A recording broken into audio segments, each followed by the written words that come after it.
He ripped my deal in half in front of the entire boardroom. $2.8 million gone with a flick of his fingers and a smug little smile. He didn't even look at me, just said, "Pathetic work? You're not ready for the big leagues?" I nodded. Calm, controlled. "You're absolutely right, sir." But what he didn't know, what none of them knew, was that I'd already started building something much, much bigger. His name is Charles Whitman. The world calls him a titan. I used to call him my father-in-law.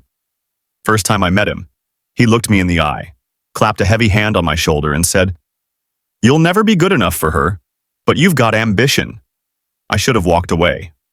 Instead, I worked twice as hard to prove him wrong.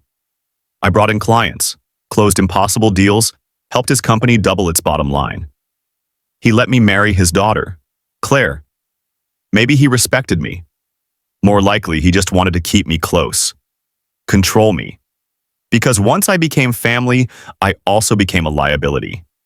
When I finally landed the biggest contract of my career, a logistics software integration that would have streamlined operations and saved tens of millions, he shredded it in front of everyone. A message. I didn't belong, I wasn't welcome. I might have accepted that, if that was all it was. But about a month before that boardroom ambush, Claire started acting different, coming home late, distant. Her texts turned stiff and formal, like I was someone she worked with, not someone she loved. Then one night I caught a scent on her, his cologne, not him, just his brand. At first, I told myself I was imagining things, stress, long hours, paranoia. But then I checked our shared iCloud account. Not proud of it. But I found the message. It was short, cold, brutal. He doesn't suspect a thing. He still thinks he's being promoted. That was it. That was the moment. Not the contract, not the smirk. That message broke something inside me. But pain doesn't scream. It whispers. And I finally started listening. I stopped asking questions. Stopped arguing. I started building. Quietly. I copied every internal file I had access to. Every contract, every deal, every denial. Then I looked into Claire's laptop. She never changed her passwords. Her messages to her father spelled it all out. The plan was simple.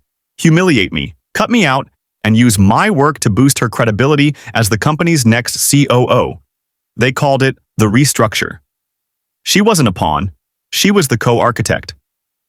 But I had a plan too.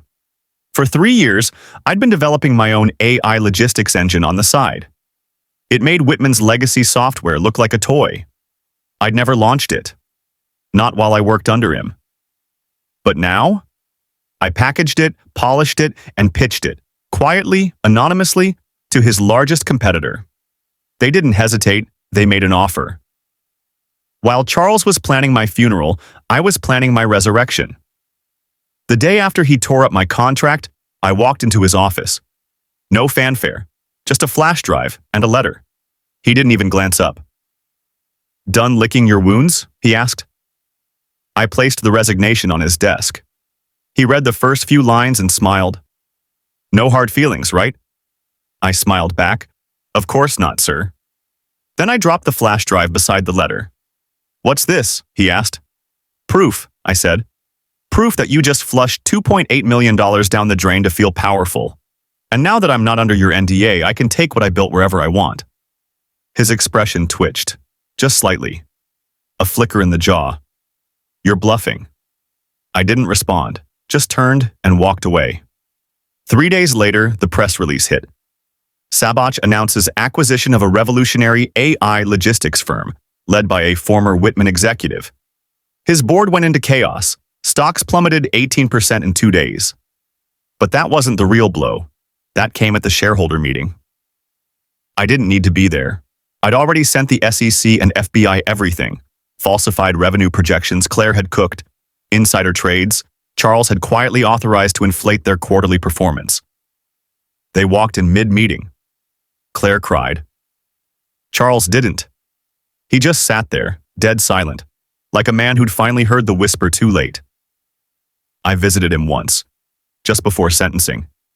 He stared at me, eyes hollow. You ruined everything, he said. I leaned in. Number you did. I just brought the receipts. He got 9 years. Claire took a plea deal. She teaches basic coding now at a community college. Sometimes when I'm alone, I pour a glass of scotch and look at the old contract, the one he tore. I kept the pieces, taped them back together, framed it. Not as a memory of loss, but as a trophy. Because the day he thought he ended me was the day I started building something unstoppable